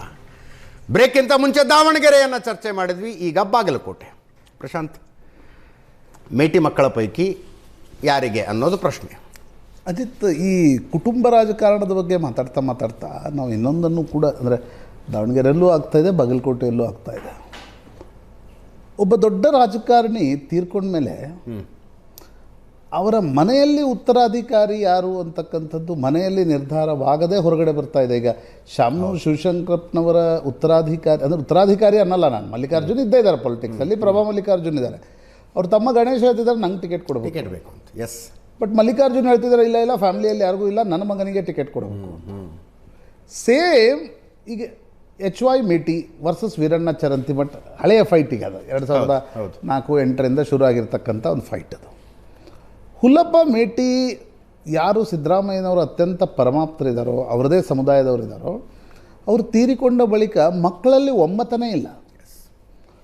ಮಲ್ಲಿಕಾರ್ಜುನ್ ಒಂದು ಕಡೆ, ಅವರ ಮಗ ಉಮೇಶ್ ಒಂದು ಕಡೆ, ಇನ್ನೊಬ್ಬ ಮಗಳು ಬಾಯಕ್ಕ ಒಂದು ಕಡೆ, ಇನ್ನೊಬ್ಬ ಮಗಳು ಅಕ್ಕಮಹಾದೇವಿ ಒಂದು ಕಡೆ, 4 ಜನ ಟಿಕೆಟ್ ಕೇಳ್ತಿದ್ದಾರೆ. ಇವತ್ತು ಪರಿಸ್ಥಿತಿ ಎಲ್ಲಿಗೆ ಬಂತು ಅಂದರೆ ಸಿದ್ದರಾಮಯ್ಯನವರು 4 ಮಕ್ಕಳನ್ನು ಕರೆಸಿ ಮಾತನಾಡಬೇಕಾದ ಪರಿಸ್ಥಿತಿ ಬಂತು. ಅಂದರೆ ಕುಟುಂಬ ರಾಜಕಾರಣದ ಪರಾಕಾಷ್ಠೆ ಅಂತಿರೋ ಅಥವಾ ಕುಟುಂಬ ರಾಜಕಾರಣದ ಮತ್ತೊಂದು ಮಗ್ಗಲ್ ಅಂತಿರೋ. 4 ಮಕ್ಕಳನ್ನು, ಈಗ 4 ಲೀಡರ್ಸನ್ನು ಕರೆದು ಮಾತಾಡಿಸೋದು ಬೇರೆ, ಮಕ್ಕಳನ್ನ ಕರೆದು ಮಾತಾಡ್ಸಿ. ಇವತ್ತು ಮಕ್ಕಳನ್ನು ಕರೆದು ಮಾತನಾಡಿಸುವ ಅನಿವಾರ್ಯತೆಯಲ್ಲಿ ಮುಖ್ಯಮಂತ್ರಿ ಸಿದ್ದರಾಮಯ್ಯನವರು ಸಿಲುಕಿದ್ರು. ಅದು ಬಹಿರಂಗ ಫುಟೇಜಲ್ಲೂ ಇದೆ. ಎಸ್, ಹೀಗಾಗಿ ಯಾರಿಗೆ ಟಿಕೆಟ್ ಆಮೇಲೆ 4 ಜನ ತುಂಬ ಏನು ಪೊಲಿಟಿಕಲಿ ಏನಂತಾರೆ ಆಕ್ಟಿವ್ ಇದ್ದವರು, ಆಕ್ಟಿವ್ ಮ್ಯಾಚ್ಯೂರ್ಡ್ ಬಿಟ್ಟಿದ್ರೆ ಒಬ್ರಿಗೆ ಯಾರಿಗೆ ಟಿಕೆಟ್ ಅನ್ನೋದು ಫೈನಲ್ ಆಗ್ಬಿಡುತ್ತೆ. ಭಾಳ ಆಕ್ಟಿವ್ ಮೇಟಿ ಅವರು ಇದ್ದಾಗಲೇ ಹೇಳಿಬಿಟ್ರು ಅವರು, ಇವ್ರು ನನ್ನ ಉತ್ತರಾಧಿಕಾರಿ ನೋಡ್ರಿ ಅಂತ. ಹಾಂ, ಹೀಗಿರುವಾಗ ಈಗ ಯಾರಿಗೆ ಟಿಕೆಟ್ ಕೊಟ್ಟರು ಕೂಡ ಇನ್ನೊಬ್ರಿಗೆ ಎಷ್ಟು ಕೆಲಸ ಮಾಡ್ತಾರೆ ಅಂತಕ್ಕಂಥದ್ದು ಪ್ರಶ್ನೆ. ಆದರೆ ಉಪಚುನಾವಣೆ ಆಗಿರೋದ್ರಿಂದ ಸರ್ಕಾರ ಅಲ್ಲಿ ಹೋಗಿ ಪೂರ್ತಿಯಾಗಿ ಕುಳಿತುಕೊಳ್ಳೋದ್ರಿಂದ ಒಂದಿಷ್ಟು ಅಡ್ವಾಂಟೇಜ್ ಇದೆ. ಅದೇ ಕಾರಣದಿಂದ ನಾವು ಈಗಲೇ MLA ಆಗಬೇಕು ಅಂತಕ್ಕಂಥ ಪ್ರಯತ್ನ ನಡೀತಾ ಇದೆ. ಇನ್ನೊಂದು ಕಡೆ BJPಯಲ್ಲಿ ನನಗನ್ಸುತ್ತೆ ಟಿಕೆಟ್ ಬಗ್ಗೆ ಸಾರ್ವಜನಿಕವಾಗಿ ಗೊಂದಲದಲ್ಲಿದ್ದರೂ ನಾನು ಕೋರ್ ಕಮಿಟಿಯ ಡಿಸ್ಕಷನ್ ಬಗ್ಗೆ ಕೇಳ್ತಾ ಇದ್ದೆ. ವೀರಣ್ಣ ಚರಂತಿಮಠರಿಗೆ ಟಿಕೆಟ್ ಕೊಡಬೇಕು ಅಂತಕ್ಕಂಥದ್ದು ಆಲ್ಮೋಸ್ಟ್ ಫೈನಲ್ ಇದೆ. ಯಾಕಂದರೆ ಈಗ ಪೂಜಾರ ಕೊಟ್ಟರೆ ಒಂದು ಅಲ್ಲಿ ಏನಿದೆ ಅಜಯ್, ಕುರುಬ ವರ್ಸಸ್ ನಡೆಯುತ್ತೆ ಅಲ್ಲಿ. ಕುರುಬ ವರ್ಸಸ್ ಲಿಂಗಾಯತ್. ಇವರು ರೆಡ್ಡಿ ಯಾರು ಪೂಜಾರವರು, ಮತ್ತು ಈಗ ಪೂಜಾರ್ ವಿಧಾನ ಪರಿಷತ್ತಲ್ಲಿದ್ದಾರೆ. ಹೌದು, ಈಗ ಅವರನ್ನು ತಂದು ಟಿಕೆಟ್ ಕೊಟ್ಟು ನಾಳೆ ಗೆದ್ರೆ ಇನ್ನೊಂದು ವಿಧಾನ ಪರಿಷತ್ ಚುನಾವಣೆ, ಆ ಪರಿಸ್ಥಿತಿಯಲ್ಲಿ BJP ಇಲ್ಲ ಅಂತ ನನಗನ್ಸುತ್ತೆ. ಬಟ್ ವೀರಣ್ಣ ಚರಂತಿಮಠದ್ದು ಏನು ಸಮಸ್ಯೆ ಇದೆ ಅಂತಂದರೆ ಕಳೆದ ಬಾರಿ 2023 ಚುನಾವಣೆಗಿಂತ ಮುಂಚೆ ಅವ್ರ ಫ್ಯಾಮಿಲಿಯಲ್ಲೂ ಸ್ವಲ್ಪ ಒಡಕಾಯಿತು, ಸ್ವಲ್ಪ ಅವರು ಏನಂತಾರೆ ಮಾತು ಖಾರ. ಆ ಕಾರಣದಿಂದ ಅವರ ಪಾರ್ಟಿಯಲ್ಲಿ ಸ್ಥಳೀಯ ನಾಯಕರುಗಳ ಜೊತೆಗೆ ಚೆನ್ನಾಗಿಲ್ಲ ಅನ್ನೋದು ಒಂದು ಅವ್ರಿಗೊಂದು ಡ್ರಾಬ್ಯಾಕ್ ಆಗಿದೆ, ಒಂದು ವಿರೋಧ ಇದೆ. ಅನೇಕರನ್ನ ನೋಡ್ತಾ ಇದ್ದೆ, RSS ಹಿನ್ನೆಲೆಯಿಂದ ಬಂದಿರತಕ್ಕಂಥ ಅನೇಕ ನಾಯಕರು ಬಾಗಲಕೋಟೆಯಲ್ಲಿ ಕಾಂಗ್ರೆಸ್ ನಾಯಕರಾಗಿದ್ದಾರೆ. ನಮ್ಮಲ್ಲಿ ವಕ್ತಾರರು ಬಂದಿದ್ರಲ್ಲ ಮೊನ್ನೆ, ಬಾಗಲಕೋಟೆಯ ಕಾಂಗ್ರೆಸ್ ವಕ್ತಾರರು. ನಾನು ಆಮೇಲೆ ಚೆಕ್ ಮಾಡಿದೆ, ಅವರು RSS ಯಾರೋ ಕಾರ್ಯವಾಗಿದ್ರು ಅವರು, ನಾಗರಾಜ್ ಹದ್ಲಿ. ಆ ಕಾರಣದಿಂದ ವೀರಣ್ಣ ಚರಂತಿಮಠರ ಬಗ್ಗೆ ವಿರೋಧವೂ ಇದೆ. ವೀರಣ್ಣ ಚರಂತಿಮಠ್ MLA ಆಗಿದ್ದಾಗ ಅನಿವಾರ್ಯತೆಯೂ ಇದೆ, ಅವರು ಕೆಲಸನೂ ಮಾಡಿದ್ದಾರೆ, ಅಭಿವೃದ್ಧಿಯ ಕೆಲಸವನ್ನು ಮಾಡಿದ್ದಾರೆ ಅಂತಕ್ಕಂಥ ಒಪಿನಿಯನ್ ಇದೆ. ಹೀಗಿರುವಾಗ ನನಗನ್ಸುತ್ತೆ ಈ ಚುನಾವಣೆಯಲ್ಲಿ ವೀರಣ್ಣ ಚರಂತಿಮಠರನ್ನ ಬಿಟ್ಟು BJP ಯಾರಿಗೋ ಟಿಕೆಟ್ ಕೊಡುತ್ತೆ ಅನ್ನುವ ಪರಿಸ್ಥಿತಿಯಲ್ಲಿಲ್ಲ. ಎರಡೂ ನೀವು ಕಂಪೇರ್ ಮಾಡಿದರೆ, ನನ್ನ initial opinion, Davanagere most advantage for Congress ಇದ್ರೆ, Bagalkot is advantage for BJP provided ಸಮರ್ಥಕ ಟಿಕೆಟ್ ಕೊಟ್ಟಾಗ ದಾವಣಗೆರೆ. ಒಂದು ಸಮರ್ಥಕ ಟಿಕೆಟ್ ಕೊಟ್ಟಾಗ ಒಂದು, ಇನ್ನೊಂದು ನೀವು ಪ್ಯಾಚಪ್ ಮಾಡಿ ಕಾಂಗ್ರೆಸ್ ಯಾರಿಗೆ ಟಿಕೆಟ್ ಕೊಡುತ್ತೆ ಅನ್ನೋದು ಸಂದರ್ಭದಲ್ಲೂ ಕೂಡ ಮುಸ್ಲಿಂ ವೋಟ್ ಜಾಸ್ತಿ ಇರೋದ್ರಿಂದ ಮತ್ತು BJPಯಲ್ಲಿ ಗೆದ್ದ ಇತಿಹಾಸ ಇಲ್ಲದೆ ಇರೋದ್ರಿಂದ, BJPಯಲ್ಲೂ ಒಡಕಿರೋದ್ರಿಂದ ನನಗನ್ಸುತ್ತೆ ದಾವಣಗೆರೆ ಇಸ್ ಮೋರ್ ಅಡ್ವಾಂಟೇಜ್. ಬರೀಬಾರದು ಚುನಾವಣೆಗೆ ಮುಂಚೆ. Bagalkot is more advantage for BJP provided ಹೆಂಗ್ ಇಲೆಕ್ಷನ್ ಮಾಡ್ತಾರೆ. ಯಾಕಂದ್ರೆ ಇಡೀ ಈಗ ಸಿದ್ದರಾಮಯ್ಯನವ್ರಿಗೂ ಪ್ರತಿಷ್ಠೆ ಚುನಾವಣೆ ಅದು. ಕುರುಬ ಅಭ್ಯರ್ಥಿಗೆ ಟಿಕೆಟ್ ಕೊಟ್ಟಾಗ ಮೇಟಿ ತೀರ್ಕೊಂಡ್ಮೇಲೆ ಚುನಾವಣೆ, ಮೇಟಿ ತೀರ್ಕೊಂಡಾಗ ಸಿದ್ದರಾಮಯ್ಯನವ್ರು ಹತ್ತಿದ್ರು. ಹೌದು. ಹೀಗಿರುವಾಗ ಅವ್ರಿಗೂ ಒಂದು ಪ್ರತಿಷ್ಠೆಯ ಚುನಾವಣೆ ಇದು. ಹೀಗಾಗಿ ಇಡೀ ಸರ್ಕಾರದ ತಾಮ್ಜಾಮ್ ಹೋಗಿ ಬಾಗಲಕೋಟೆಯಲ್ಲಿ ಕುಳಿತುಕೊಳ್ಳುತ್ತೆ. ಅದರ ಮಧ್ಯೆ ವೀರಣ್ಣ ಚರಂತಿಮಠ ಅಡ್ವಾಂಟೇಜ್ ಉಳಿಸ್ಕೊಳ್ತಾರ, ಅಥವಾ ಮೊನ್ನೆ ನಡೆದಂಗೆ ನಿಮಗೆ ಚನ್ನಪಟ್ಟಣ, ಸೊಂಡೂರು ಮತ್ತು ಶಿಗ್ಗಾಂವಲ್ಲಿ ಏನಾಯಿತು, ಇಡೀ ಸರ್ಕಾರ ಹೋಗಿ ಕುಳಿತಾಗ ವಿಪಕ್ಷಗಳು ಒಗ್ಗಟ್ಟಿಲ್ಲದೆ, ವಿಪಕ್ಷಗಳ ಸ್ಟ್ರಾಟಜಿ ಇಲ್ಲದೆ 3 ಕ್ಷೇತ್ರವನ್ನು ಸೋತೋದ್ರು. ಬೊಮ್ಮಾಯಿ ಓವರ್ ಕಾನ್ಫಿಡೆಂಟ್ ಆಗಿ ಮಗ ಸೋತೋದ್ರು. ಹೀಗೆ ಆ 2 ಕ್ಷೇತ್ರಗಳಿಗೆ ಏನಾಗುತ್ತೆ ಅಂತಕ್ಕಂಥದ್ದು ಮುಖ್ಯ. ನನಗನ್ಸುತ್ತೆ ಬಾಗಲಕೋಟೆಯ ಟಿಕೆಟ್ ಹಂಚಿಕೆಯಲ್ಲಿ ಕೂಡ ಮಲ್ಲಿಕಾರ್ಜುನ್ ಟಿಕೆಟ್ ಕೊಡುವ ಸಾಧ್ಯತೆ ಜಾಸ್ತಿ ಇದೆ. ಮಲ್ಲಿಕಾರ್ಜುನ್ ವರ್ಸಸ್ ವೀರಣ್ಣ ಚರಂತಿಮಠ್ ಫೈಟ್ ದಾವಣಗೆರೆಯಲ್ಲಿ ಬಾಗಲಕೋಟೆಯಲ್ಲಿ ನೋಡ್ಲಿಕ್ಕೆ ಸಿಗುತ್ತೆ. ದಾವಣಗೆರೆಗೆ ನನಗನ್ಸುತ್ತೆ ಅಜಿತ್, ಕಾಂಗ್ರೆಸ್ ಯಾರಿಗೆ ಟಿಕೆಟ್ ಕೊಡುತ್ತೋ ಅದರ ಆಧಾರದ ಮೇಲೆ BJP ಫೈನಲಿಟಿ. ಈಶ್ವರ್ ಶೆಟ್ರೆ, BJP ಟಿಕೆಟ್ ಹೆಚ್ಚು ಕಡಿಮೆ ಫೈನಲ್ ಆದಂಗಿದೆ ಚರಂತಿಮಠರಿಗೆ. ಕಾಂಗ್ರೆಸ್ನಿಂದ ಮಲ್ಲಿಕಾರ್ಜುನ್ ಅವರಿಗೆ ಅಂತ ಹೇಳ್ತಾರೆ, ಹೌದನ್ಸುತ್ತಾ ನಿಮಗೆ? ಹೌದು ಸರ್, ಅದೇನಾಗಿದೆ ಅಂತಂದ್ರೆ ಮೊದಲ ಕೌಟುಂಬಿಕವಾಗಿ ಬಹಳ ಭಿನ್ನಾಭಿಪ್ರಾಯಗಳು ಬಹಿರಂಗವಾಗ್ತಾ ಇವೆ. ಅದರಲ್ಲೇನು ಅವರಿಬ್ರು ಸಹೋದರರ ನಡಬರಕ್ಕೆ ಒಬ್ಬರ ಪರ ಲಾಭಿ, ಒಬ್ಬರು ಸಿಸ್ಟರ್ ಮಾಡ್ತಾ ಇದ್ದಾರೆ. ಇವತ್ತೇನು ಮಹಾದೇವಿ ಮೇಟಿ ಅವ್ರು ಏನ್ ಬಂಡಾಯ ಎತ್ತಿದ್ದಾರೆ, ಅವರು ಉಮೇಶ್ ಮೇಟಿ ಪರವಾಗಿ ಸ್ಪಷ್ಟವಾದಂತಹದ್ದು ಬೆಂಬಲ ಇದೆ ಅವರಿಗೆ. ಹೌದು, ಮಲ್ಲಿಕಾರ್ಜುನಿಗೆ ಟಿಕೆಟ್ ಕೊಟ್ಟರೆ ನಾನು ಬಂಡಾಯ ಸ್ಪರ್ಧೆ ಮಾಡ್ತೀನಿ ಅಂತಾರ ಅವರು. ಹೌದು, ಹೇಳ್ತಾ ಇದ್ದಾರೆ. ಅದರ ಉದ್ದೇಶ ಏನು ಅಂದ್ರೆ, ಕೌಟುಂಬಿಕವಾಗಿ ಕೆಲವು ಆರಂಭದಿಂದಲೂ ಸಹಿತ ಕೆಲವು ಭಿನ್ನಾಭಿಪ್ರಾಯಗಳು ಇದ್ವು, ಅವು ಈಗ ಬಹಿರಂಗಗೊಳ್ತಾ ಇವೆ. ಕೌಟುಂಬಿಕ ಅಂದ್ರೆ ಆಸ್ತಿ ವಿವಾದನ ಈ ಸದ್ಯ ಮೇಲ್ನೋಟಕ್ಕೆ ಅದು ಆಸ್ತಿ ವಿವಾದ ಅಂತ ಕಾಣ್ತಿದ್ರು ಸಹಿತ ಒಳಗೆ ಆಂತರಿಕವಾಗಿರ್ತಕ್ಕಂಥದ್ದು ಅವೆಲ್ಲ ಸೇರಿದಾವೆ. ಆಮೇಲೆ ಈಗೇನಾಗಿದೆ ಅಂತಂದ್ರೆ, ಅವ್ರೇನು ಏನು ಸಿಸ್ಟರ್ ಇದಾರಲ್ಲ, ಏನು ಅವರ ಹಸ್ಬೆಂಡ್ ಬಾಗಲಕೋಟೆಯಲ್ಲಿ ಜಿಲ್ಲಾ ಆರೋಗ್ಯ ಮತ್ತು ಕುಟುಂಬ ಕಲ್ಯಾಣಾಧಿಕಾರಿಯಾಗಿ ಕಾರ್ಯನಿರ್ವಹಿಸ್ತಾ ಇದ್ರು. ಮೇಟಿ ಅವರು ಸಂದರ್ಭದಲ್ಲಿ ಅದೇ ನಿಜವಾಗ್ಲೂ ಇದು ಆಂತರಿಕವಾಗಿ ಫ್ಯಾಮಿಲಿಯಲ್ಲಿ ಇರ್ತಕ್ಕಂತ ಗೊಂದಲಗಳು. ಆದ್ರೆ ಈಗ ಬಹಿರಂಗವಾದದ್ದು ಏನು ಅಂತಂದ್ರೆ, ನಾನು ಆಕಾಂಕ್ಷಿ ಇದ್ದೀನಿ, ನನ್ನ ಬೆಂಬಲಿಗರು ಹಾಗಿದ್ದಾರೆ ಹೀಗಿದ್ದಾರೆ ಅಂತ ಹೇಳ್ಕೊಂಡು ಬರ್ತಾ ಇದ್ದಾರೆ. ಇದು ನಿಜವಾಗ್ಲೂ ಒಂದು ಉಪಚುನಾವಣೆಯಲ್ಲಿ ಕಾಂಗ್ರೆಸ್ ಪಕ್ಷಕ್ಕೆ ನಿಶ್ಚಿತವಾಗಿಯೂ ಸಹಿತ ಪೆಟ್ಟು ನೀಡತಕ್ಕಂತ ಪ್ರಯತ್ನದ ಒಂದು ಭಾಗ ಅಂದ್ರೂ ತಪ್ಪಾಗಲಾರದು. ಬಾಗಲಕೋಟೆ ಕ್ಷೇತ್ರದಲ್ಲಿ ಏನಾಗಿದೆ ಅಂದ್ರೆ, ಮೊದಲಿನಿಂದಲೂ BJPಯ ಭದ್ರಕೋಟೆ ಇದೆ. 83 ನಂತರ 83, 85 ಮತ್ತು 89ರಲ್ಲಿ ಜನತಾ ಪರಿವಾರ ಬಂದ್ರೆ, ಮುಂದೆ 94 ನಂತರ ಒಂದು ಅವಧಿಗೆ 2 ಅವಧಿಗೆ ಮೇಟಿ ಅವರು ಬಂದ್ರು, 3 ಅವಧಿಗೆ ಚರಂತಿಮಠ ಅವರ ಆಯ್ಕೆ ಆದ್ರು. ಹೀಗಾಗಿ ಆಮೇಲೆ 2 ಅವಧಿ ಈ ಮಧ್ಯೆ ಇತ್ತು. 97 ಮತ್ತು 99ರಲ್ಲಿ BJP ಬಂತು, PH ಪೂಜಾರ್ ಅವರು ಆರಿಸಿ ಬಂದ್ರು. ಹಿಂಗಾಗಿ ಬಾಗಲಕೋಟೆ ಮೊದಲನೇ BJP ಭದ್ರಕೋಟೆ ಅಂತ. ಅದ್ರಲ್ಲಿ ಈಗ ಕುಟುಂಬದಲ್ಲಿ ಇಂತ ಗೊಂದಲಗಳ ಆರಂಭ ಆದ್ರೆ ನಿಶ್ಚಿತವಾಗಿಯೂ ಸಹಿತ ಪಕ್ಷ ಪೆಟ್ಟು ತಿನ್ನುತ್ತದೆ ಅಂತಕ್ಕಂಥದ್ದು ಕಾರ್ಯಕರ್ತರಲ್ಲಿ ಬಹುದೊಡ್ಡ ಆತಂಕ ಕಾಣ್ತಾ ಇದೆ ಸರ್. ಈ ಉಪಚುನಾವಣೆಯಲ್ಲಿ ರಿಸೋರ್ಸಸ್ ಬಹಳ ಮ್ಯಾಟರ್ ಆಗ್ತಾವ. ಕದ್ದು ಮುಚ್ಚಿ ಏನ್ ಹೇಳೋ, ದುಡ್ಡು ಬಹಳ ಮ್ಯಾಟರ್ ಆಗುತ್ತೆ. ಎಷ್ಟು ಖರ್ಚಾಗ್ಬೋದು ಅಂದಾಜು ಸರ್? ಈಗ ಏನಾಗಿದೆ ಅಂತಂದ್ರೆ, 40 ಲಕ್ಷ ಮಿತಿ ಚುನಾವಣಾ ಆಯೋಗ ಮಾಡಿದ್ರೆ 40 ಕೋಟಿವರೆಗೆ ಹೋದ್ರೂ ಏನು ಆಶ್ಚರ್ಯ ಇಲ್ಲ. ಏನಾಗ್ತಾ ಇದೆ ಅಂದ್ರೆ, ಬಾಗಲಕೋಟೆ ಈಗ ಉಪಚುನಾವಣೆ ಚುನಾವಣೆ ಮಿತಿಯ 100 ಪಟ್ಟು ಕೂಡ ಆಗಬಹುದು. 100 ಪಟ್ಟು ಸಹಿತ ಆಗ್ಬಹುದು. ಆಮೇಲೆ ಇಲ್ಲಿಗೆ ಜಾತಿ ಸಮೀಕರಣದ ಮೇಲೆನೆ ಚುನಾವಣೆ ಸರಿಯಿಲ್ಲ. ಇಲ್ಲಿ ಕಳೆದ ಬಾರಿ ಏನಾಯ್ತು ಅಂದ್ರೆ ಒಳ ಮೀಸಲಾತಿ ಮತ್ತು ಶರಂತಿಮಠ ಕುಟುಂಬದಲ್ಲಿ ಅವರ ಸಹೋದರ ನಿಂತಿದ್ದು ಒಂದು ಭಾಗ ಆದ್ರೆ ಅವು ಎರಡು ಕಾರಣಕ್ಕೆ ಕಾಂಗ್ರೆಸ್ಗೆ ಮೇಲುಗೈ ಸಾಧಿಸಕ್ಕೆ ಸಾಧ್ಯ ಆಯ್ತು. ಬಟ್ ಈ ಬಾರಿ ಏನಾಗಿದೆ ಅಂತಂದ್ರೆ ಒಳ ಮೀಸಲಾತಿಯಲ್ಲಿ ಸ್ಪಷ್ಟತೆ ಇಲ್ಲ. ಕೆಲವು ಕಮ್ಯುನಿಟಿಗಳು, ಅದರಲ್ಲಿ ವಿಶೇಷವಾಗಿ ಬೋವಿ ಇರ್ಬೋದು, ಲಂಬಾಣಿ ಇರ್ಬೋದು, ಕೊರಮ ಇರ್ಬೋದು, ಈ ಕಮ್ಯುನಿಟಿಯಲ್ಲಿ ಏನಾಗ್ತಾ ಇದೆ ಅಂದ್ರೆ ಸ್ಪಷ್ಟವಾದಂತ ಮೀಸಲಾತಿಯಲ್ಲಿ ಅವ್ರಿಗೆ ನ್ಯಾಯ ಇಲ್ಲ ಅಂತಕ್ಕಂಥದ್ದು ಹೋರಾಟ ಒಂದ್ ಕಡೆ.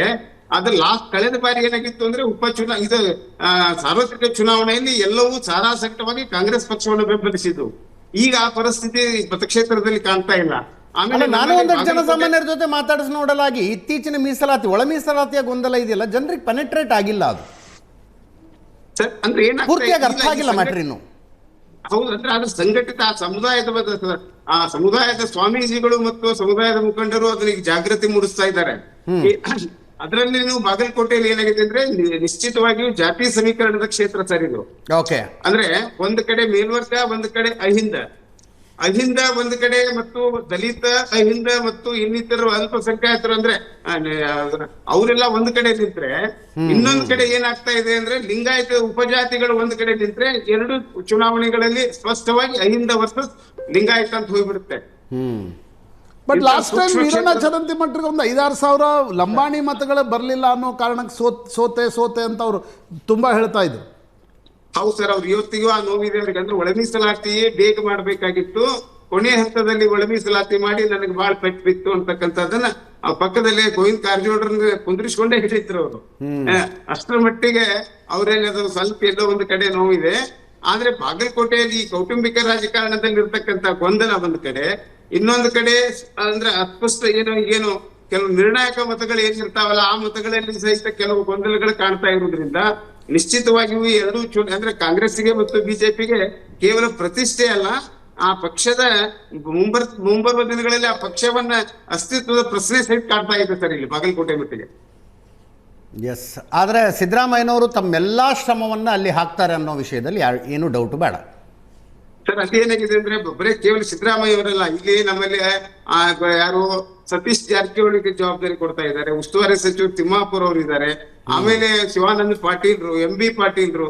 ಅಂದ್ರೆ ಒಂದು ಕಡೆ ಲಿಂಗಾಯತ ಓಲೈಕೆಗೆ ಏನ್ ಮಾಡ್ಬೇಕು, ಹಿಂದುಳಿದ ವರ್ಗದ ಜಾತಿಗಳ ಮತಗಳ ಕ್ರೋಢೀಕರಣಕ್ಕೆ ಏನ್ ಮಾಡ್ಬೇಕು ಅಂತಕ್ಕಂಥದ್ದು ಆ ಎಲ್ಲ ಸಿದ್ಧತೆಗಳು ಕಾಂಗ್ರೆಸ್ ಪಕ್ಷದಲ್ಲಿ ನಡೀತಾ ಇದೆ ಸರ್ ಈಗ.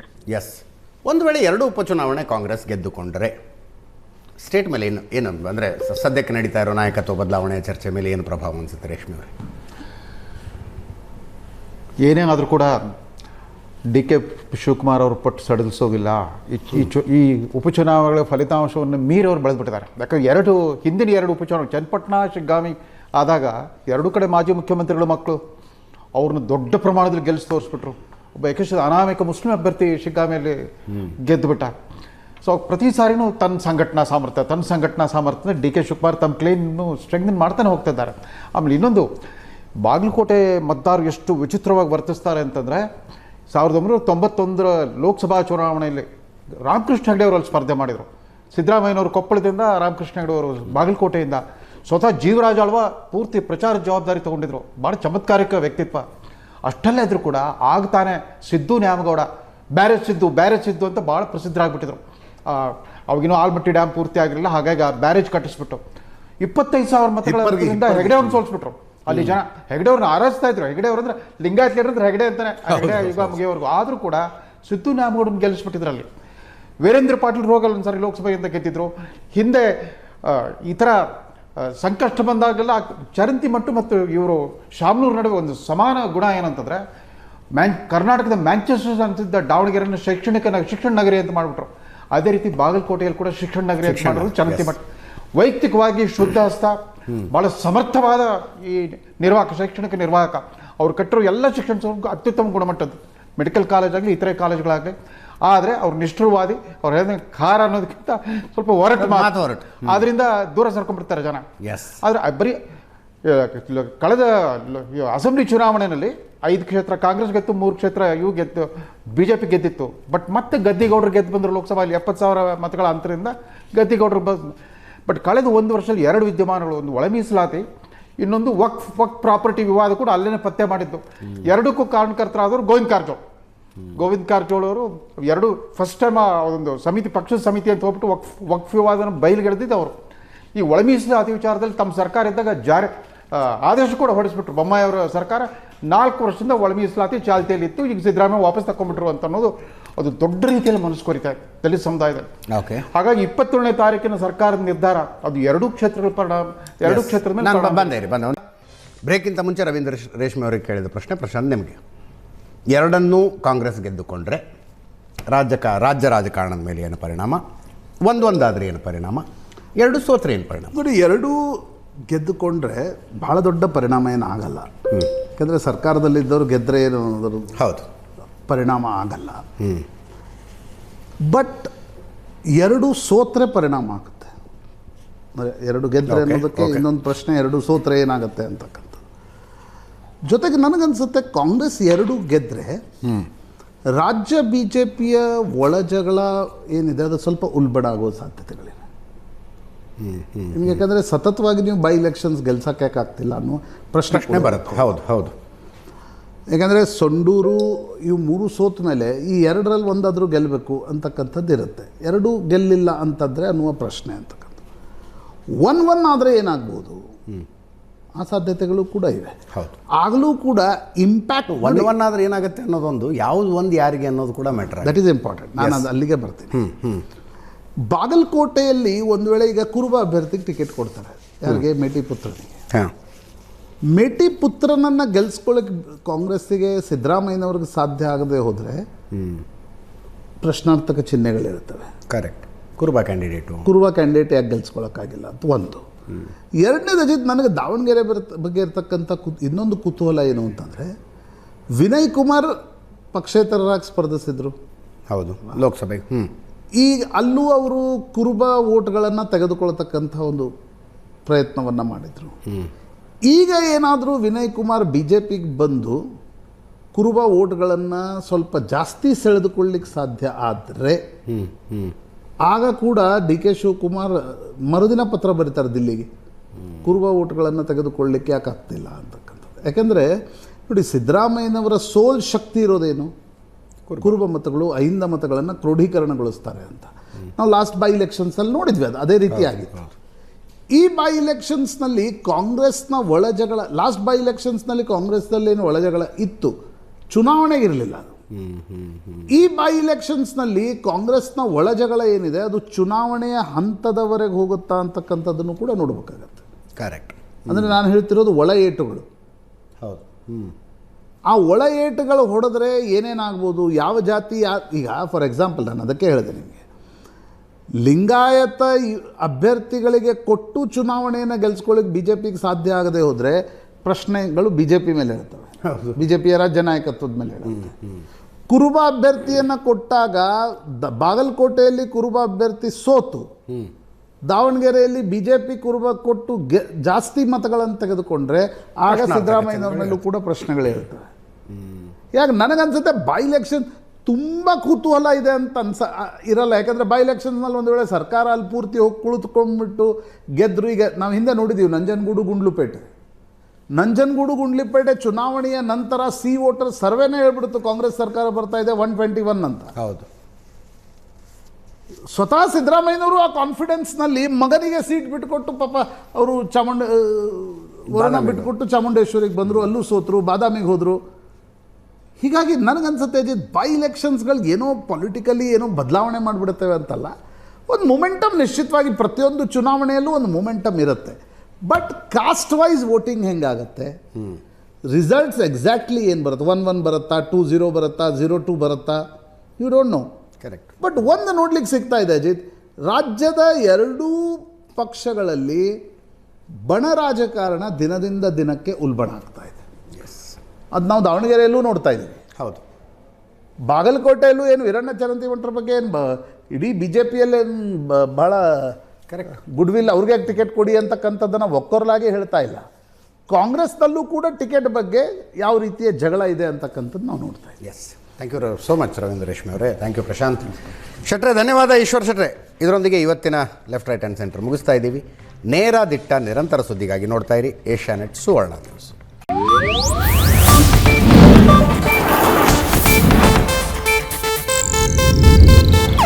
ಇದು ಏಷ್ಯಾನೆಟ್ ನ್ಯೂಸ್ ನೆಟ್ವರ್ಕ್ ಪ್ರಸ್ತುತಿ.